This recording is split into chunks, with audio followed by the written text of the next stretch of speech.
Yeah. Okay.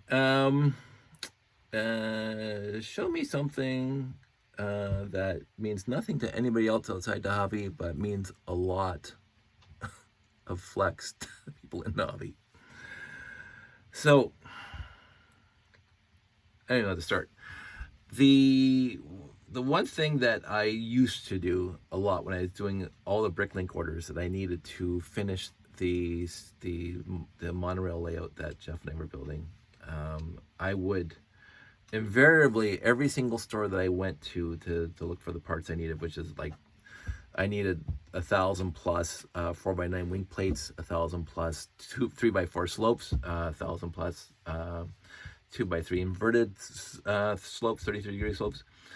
The hinge plates, I needed lots of them, so I went to a lot of different stores for a couple of years, dozens and dozens of orders. Invariably, before I hit, send, I would look at their trans yellow and see what they had in trans yellow. And invariably, I would, whatever they had, and if it was for a reasonable price, back then it was, I would buy it all. so, so this is what happens. Now, I didn't bother looking up the stats on these. I really didn't bother looking up the stats on these, but I do know that the 4x10 trans yellow plate came in the 924, the 928, and the 6971. It may have come in other sets that I can't remember off the top of my head. But it did come in that one space station, the 6971, because it was on the what I used to call the greenhouse roof opening to launch the satellite. So this thing came in 3 sets that I know of. It probably came. Oh, actually, it's not. Wait, I'm gonna back this up. It came in a 6985, 2 of them. So that's 4. So I have built all my Galaxy Explorers. I could build a few more 924s, but because I still have the actual bricks for that, the 924 bricks, but I haven't done it yet because all my wing plates are in my big spaceship. But I only have 5 4x10s left, so that's it is what it is. And I have I have a whole bunch in the layout, not a lot, but I have a whole bunch in the layout itself.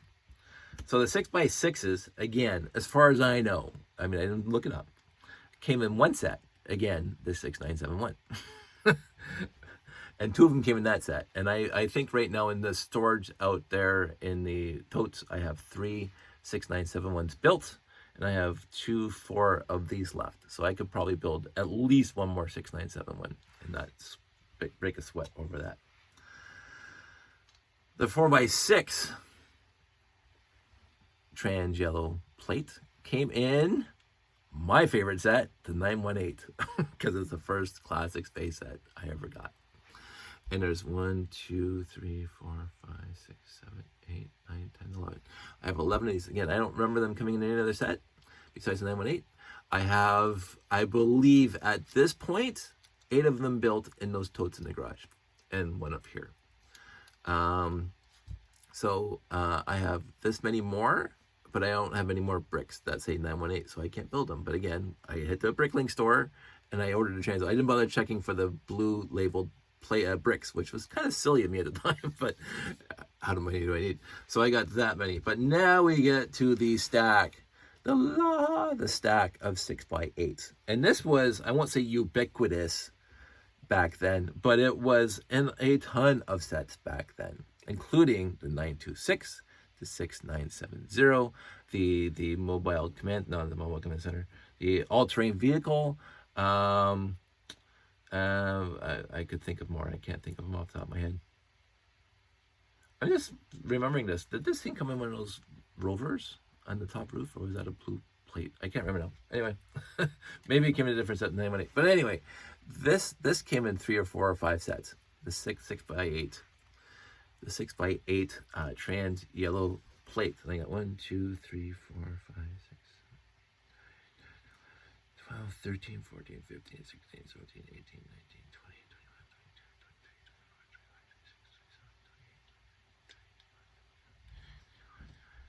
21, 38 38 6x8s. Now in the layout itself right now I got probably 2 dozen, because they're I have so many of them. I just put them places I didn't have to put them.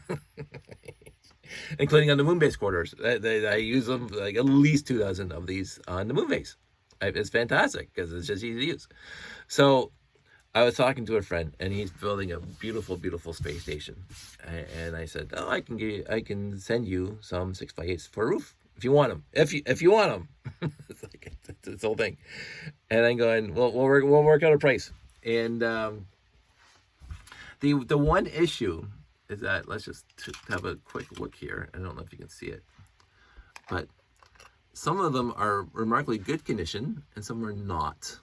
And no matter the washing now, it seems that I can't get this one to be as clear as that one. And then if you look down the edges here, you can see, I don't know if you can see it in the light, but some of them have cracked corners. There's one or two of them, and let's see if I can find it. Not there. Maybe I already built it into something. That were in Lego Wars, the movie.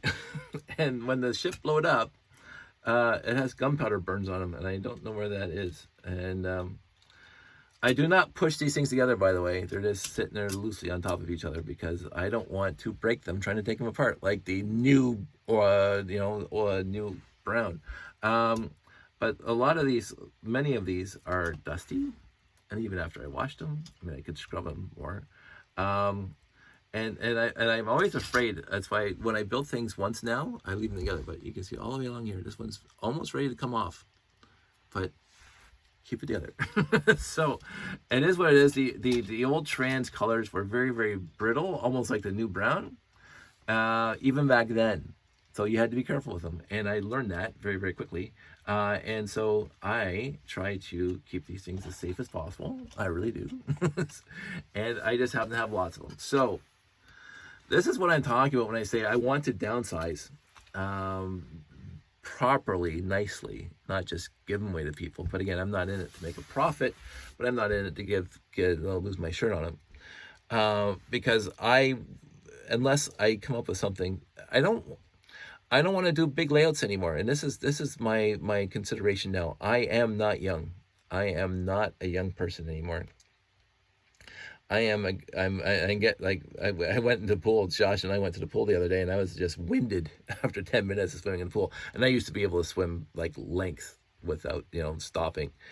So I don't want to haul in a lot of stuff to a show anymore. I don't want to do it. The 8 boxes that I have right now, with the layout being 5 foot by 7.5 feet, fantastic. Set up in under 2 hours, fantastic. When Jeff and I did the square, that took 2 days to set up. Not fantastic. But we were young and we were stupid and we didn't mind it. Now I'm older. I'm a lot older. Get off my grass. I am that guy now. I am the old guy now, and I don't want to lug a ton of stuff to a show anymore. Now I don't mind the idea of doing one final show, like one final big show before I hit 60. Because like I am still making those table runners for all the classic space ads, and I think that'll be big enough. That's gonna cross multiple tables, just by the very nature of it. But I won't be lugging in a lot of heavy stuff. It's gonna be like 3 totes full of spaceships. But so my point is, I don't think I'll be using 38 6x8 trans yellow plates. I won't be using them now. At the time, I had grandiose ideas. I had a grandiose idea in my head, and I even catted it a little bit, of having a massive space layout that people could just kind of add modules to, kind of like a Mills thing, or like a PNTSC or whatever it's called, the train layout, that people can just add on things. It wasn't moon base, but it was like crater plates and landing pads and just sprawling a whole moon base alpha thing. But I'm not doing that anymore, because I am more about being at the show and focusing on the show than it is to show off what I have and having big sprawling. And again, I don't want to disparage this. I don't want the people to think that this is the disparagement of people who have massively huge displays.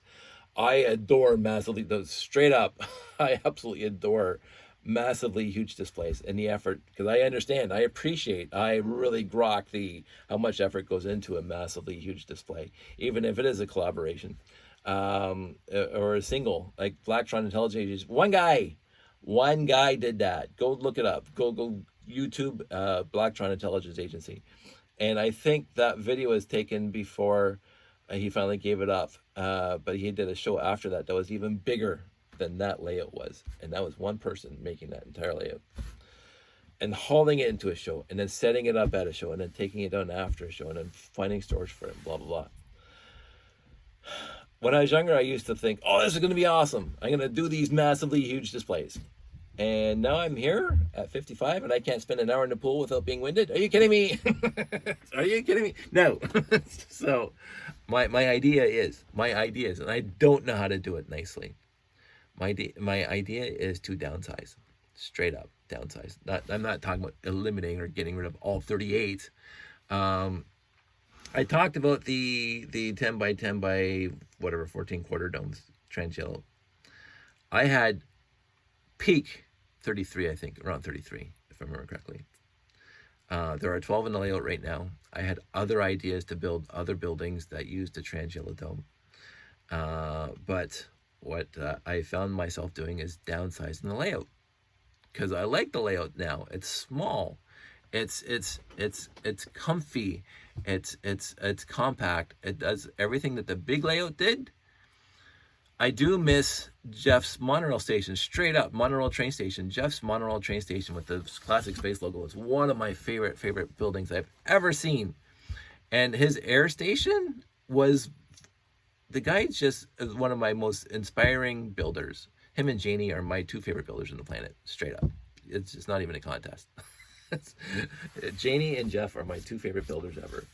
And that's not littling everybody else, because I'm inspired by a whole bunch of people, but I think with their class and their appreciation of the hobby and the fact that they're my really close and dear friends, make them my favorite builders. There people can argue that there are better builders out there, sure, but not for me.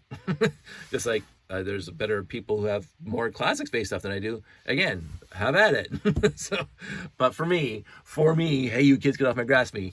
Jeff and Janie are my two favorite people of all time in this hobby, and that's not saying I love everybody in this hobby. Everybody I've ever met, overall.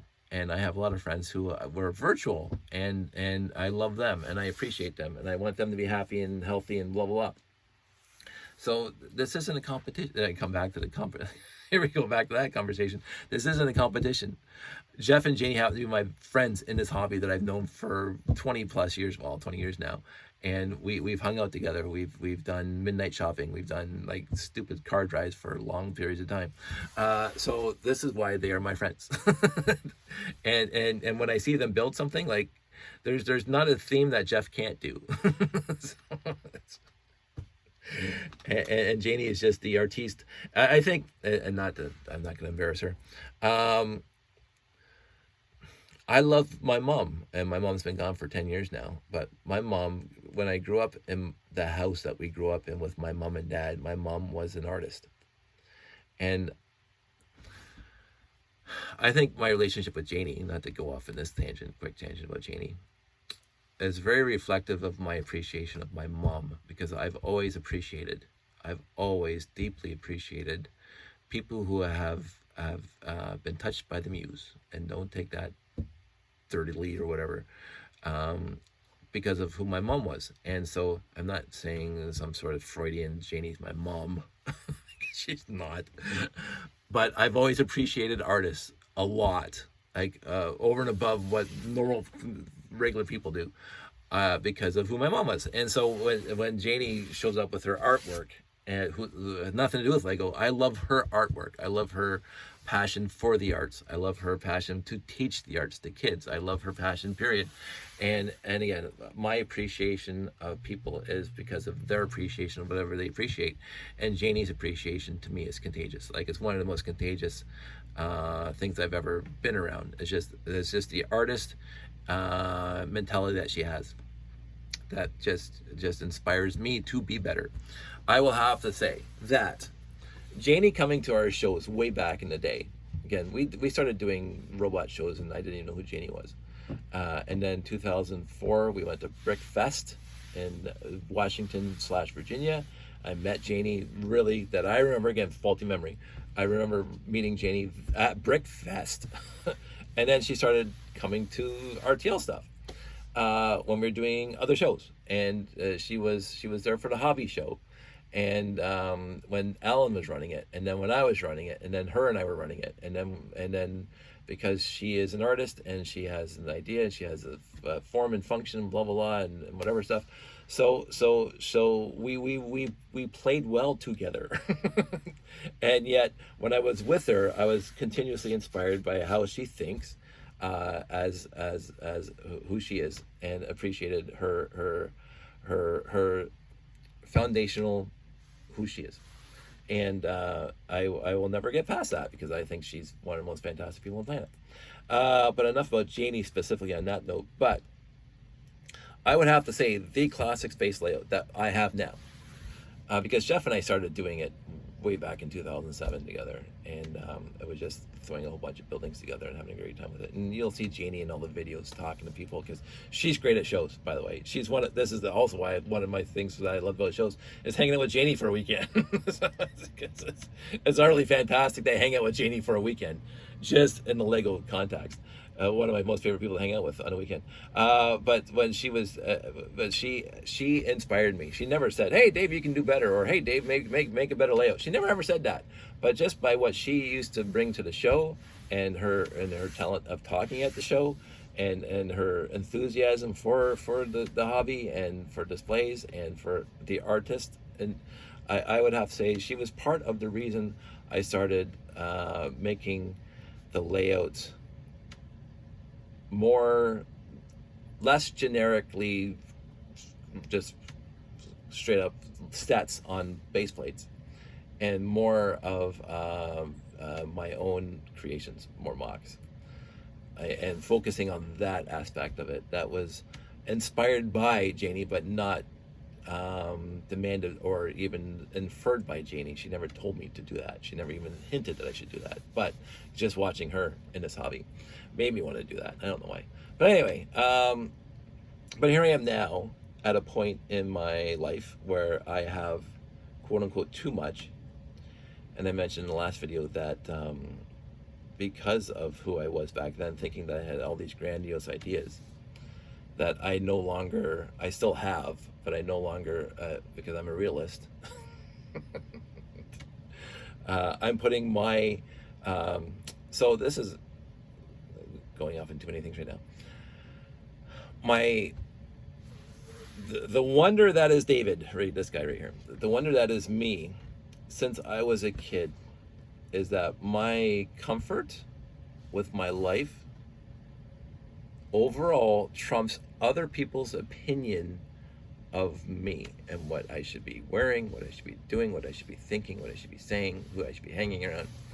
My comfort has always been, my comfort and belief in myself has always, and comfort is not the word I want to really use here, but my belief in myself has always been tantamount to anything I do, and say, and how I conduct myself in the world. And as I said before, you would have to come at me with big data points in order for me to change my mind about things, and make a good case as to why I should change my mind about things. So when I say that I'm downsizing because of the work it takes to get stuff to a show and to display at a show, I'm not being self-deprecating. I'm not being, he's going to grow out of it. No, this has been coming for a long time. This really has been coming for a long time, because I remember the 12 by, or the 10 by 18, or the 7.5 by 18, whatever, the one that was at one of the last brick fets. Well, not one of the last, because I did the smaller for 2 brick fets. The 10 by 10 easy up that I had, that I was a collaborator with Dave St. Cyr.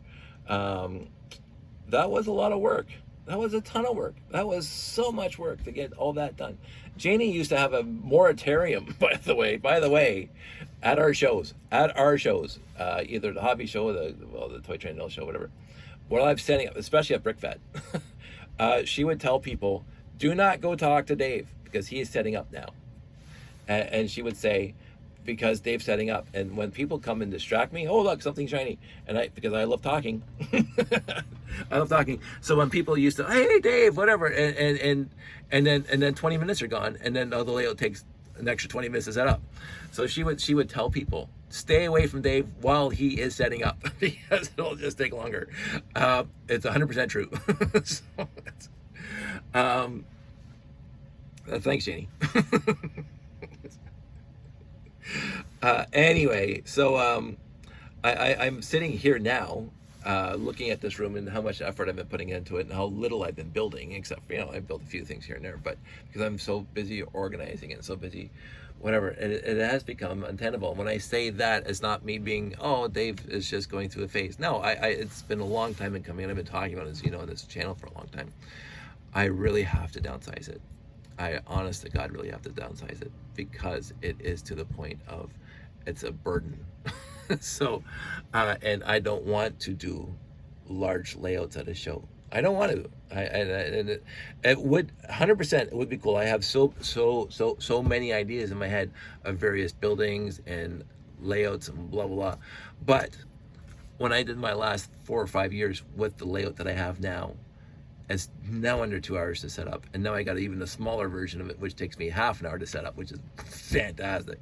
But 2 hours to set up, and then I can talk and I can enjoy the show. When it was a big layout, I'm busy babysitting the big layout. When it was a big layout, I'm so busy like fixing it and whatever. I'm not enjoying the show. I'm not enjoying time with my friends. I'm not enjoying looking at everything else. When we did the Mississauga Comic Expo just a few months back, I set up for another 30 minutes. Fantastic. I got to walk around. Fantastic. I got to talk to all the other guys from RTL Toronto. Fantastic. Instead of babysitting a big layout, because when you have a big layout, you have to babysit it. Straight up, you have to babysit it because there's so much going on. And so reducing complexity, reducing size, reducing time to set up, reducing time to take down, blah, blah, blah, is more my comfort level now than it was before. Before I would take 2 days to set up. Not a problem. I don't have that luxury anymore. I do not have that luxury or the want to do so. My want for doing those massively huge, again, in my head, it would be nice to do, but no, because of the time and the effort. And I'm more of a putterer now. I just putter here, build a little thing here, build a little thing there, change this up, change that up. So as I mentioned a long time ago in one of my videos, the point of my layout now, if I want to add something, it has to be to the point where I can still set the whole thing up in under 2 hours. And I was amazed with Josh and me at Anime North that we had that entire layout down in under 2 hours, packed up in the boxes and waiting for the car, because that never happens. That's never happened before. So it's down to a science. So now I should be able to add something else. We'll see. But anyway, enough talk about my wonderful friend Janie. Enough talk about what I want to do. This is what I have right now. And again, I'm not selling all of it. I'm not even selling any of it right now. But the idea is flex. But beyond, beyond that, I am ruminating about how I would go about without too much effort and without, I want to say this nicely fast because I love Bricklink, but without a Bricklink store. Even though I should probably just get one, make one myself.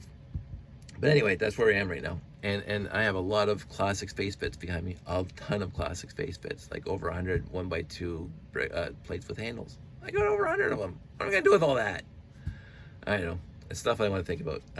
So that's all. That's 2 videos in the can for one afternoon. I am going to leave you now. You guys all stay safe, take care, and I will talk to you soon.